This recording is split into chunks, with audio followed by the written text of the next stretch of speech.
Sunscreen एक ऐसा product है जिसका मेन काम है कि वो हमारे स्किन को सनलाइट की हार्मफुल रेडिएशन यानी यूवी रेस से बचाए। और ये बेसिकली हम सबको पता है, पर कई लोगों को ये नहीं पता कि जो सनस्क्रीन होती है ये भी दो टाइप की होती है, फिजिकल सनस्क्रीन और केमिकल सनस्क्रीन। दोनों का काम तो एक ही है, पर काम करने का तरीका बहुत ही डिफरेंट है। तो हेलो एवरीवन, मेरा नाम मिलन दुर्गापाल है और आपका मेरे यूट्यूब चैनल में बहुत बहुत स्वागत है। ये वीडियो सनस्क्रीन के ऊपर डेडिकेटेड है, यानी इस वीडियो में हम देखेंगे कि सनस्क्रीन कितने टाइप्स की होती है और हमें सनस्क्रीन बाय करने से पहले उसके पीछे क्या देखना चाहिए। और लास्ट में मैं आपको कुछ ऐसे सनस्क्रीन के बारे में बताऊंगा जो आप एज अ ऑप्शन चूज़ कर सकते हो। तो चलिए वीडियो स्टार्ट करते हैं। अब वीडियो में एक्चुअली स्टार्ट करूँ तो उससे पहले मैं चाहता हूँ कि आप एक चीज़ का बहुत ही अच्छे से ख्याल रखें कि इसे सनस्क्रीन कहते हैं, सनस्क्रीन नहीं। तो इस बात का हमेशा ख्याल रखना और अपनी इंसल्ट होने से बचा लेना। तो चलिए अब वीडियो स्टार्ट करते हैं। तो चलिए अब शुरू से स्टार्ट करते हैं और जानते हैं कि सनस्क्रीन कितने टाइप की होती है। तो सनस्क्रीन मेनली दो टाइप की होती है। पहली होती है हमारी फिजिकल सनस्क्रीन, दूसरी होती है हमारी केमिकल सनस्क्रीन।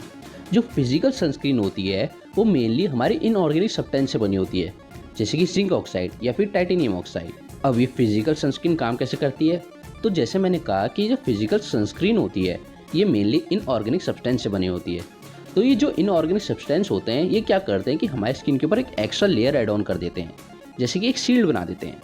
तो जो सनलाइट होती है उसकी हार्मफुल जब रेडिएशन इस शील्ड से टकराती है या फिर कहें इस लेयर से टकराती है तो रिफ्लेक्ट बैक हो जाती है, जिसके कारण हमारी स्किन और ये हार्मफुल रेडिएशन डायरेक्ट कॉन्टैक्ट में नहीं आते और हमारी स्किन जो हार्मफुल रेडिएशन है उससे बची रहती है। तो ऐसे काम करती है हमारी फिजिकल सनस्क्रीन। वहीं केमिकल सनस्क्रीन के काम करने का तरीका बहुत ही डिफरेंट होता है। कैसे, वो जानते हैं।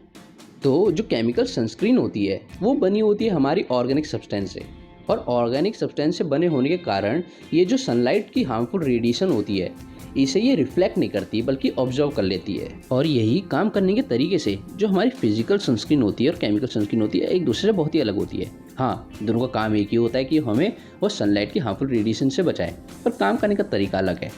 अब हमने जान लिया कि फिजिकल और केमिकल सनस्क्रीन काम कैसे करती है, तो चलिए अब जान लेते हैं कि दोनों के फ़ायदे और नुकसान क्या हैं और हमें कौन सी सनस्क्रीन जो है यूज़ करनी चाहिए। तो अगर हम बात करें फिजिकल सनस्क्रीन की, तो फिजिकल सनस्क्रीन का सबसे बड़ा बेनिफिट क्या है कि इसे हमें बार बार केमिकल सनस्क्रीन की तरह अप्लाई नहीं करना पड़ता। हमने इसे एक बार अप्लाई कर दिया तो ये बहुत आवर्स तक जो है वर्किंग में रहेगा, जो कि एक बहुत ही बड़ा हेडेक ओवरकम करता है। पर यहाँ पे इसके नुकसान भी हैं। जो फिजिकल सनस्क्रीन होती है हम उसे जब अप्लाई करते हैं तो वो स्किन के ऊपर वाइट कास्टिंग छोड़ देती है, यानी साफ साफ पता चलता है कि हमने अपनी स्किन के ऊपर कुछ ना कुछ अप्लाई कर रखा है।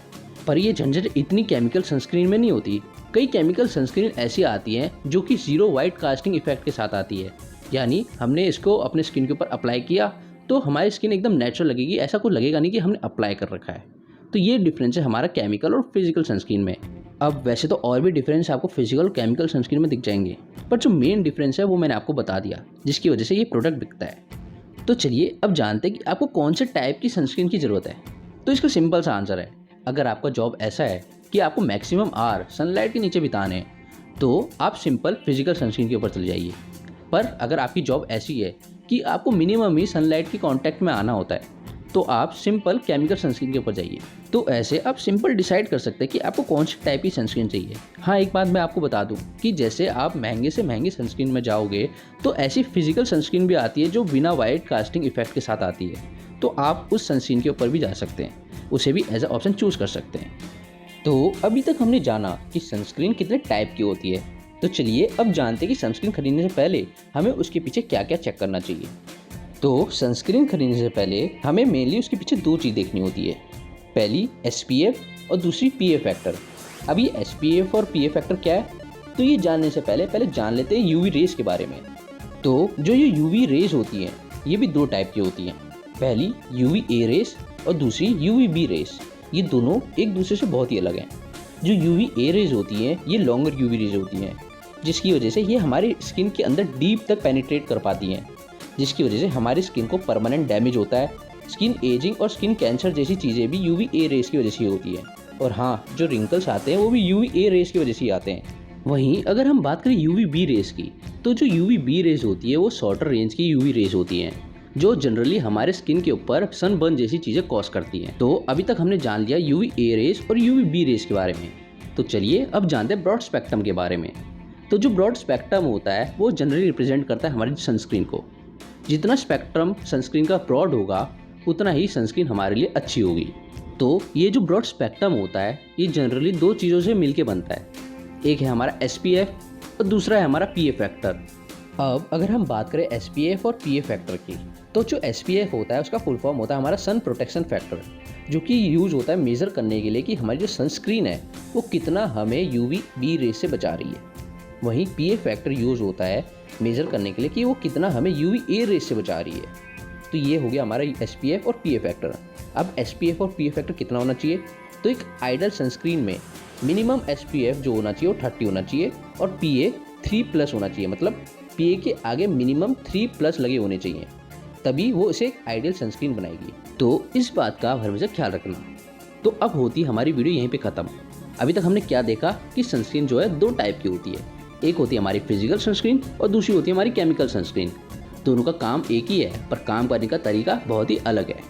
और दूसरा हमने क्या देखा कि सनस्क्रीन खरीदने से पहले हमें उसके पीछे हमेशा चेक करना चाहिए कि उसका स्पेक्ट्रम कितना ब्रॉड है, यानी उसका SPF और PA फैक्टर कितना होना चाहिए।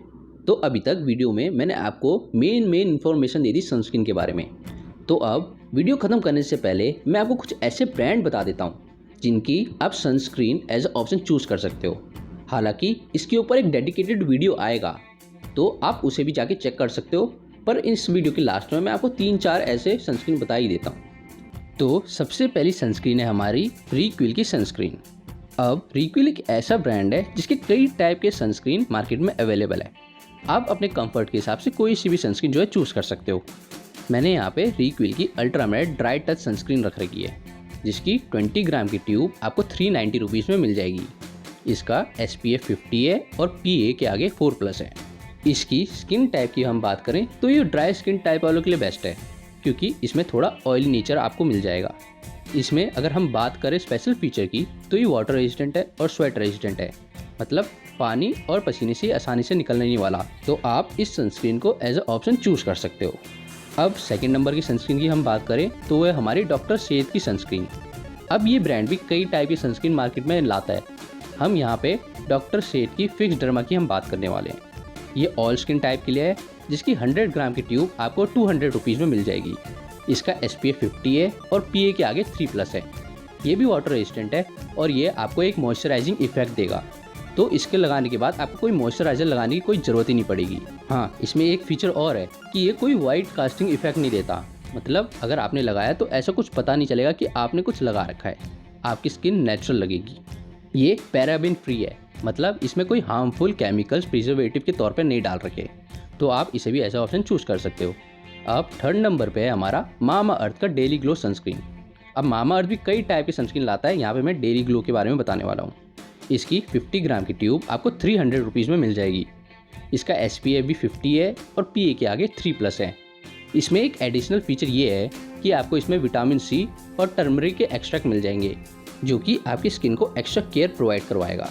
हाँ, ये वाटर रेजिस्टेंट नहीं है, तो अगर आपका जॉब ऐसा है कि आपको मिनिमम ही सनलाइट के कांटेक्ट में आना है तो आप इसे ऐसा ऑप्शन चूज़ कर सकते हो। तो इस वीडियो में मैंने आपको 3 ऐसे सनस्क्रीन के ब्रांड बता दिए जिनको आप एज ऑप्शन चूज़ कर सकते हो। अब वो आपके ऊपर है।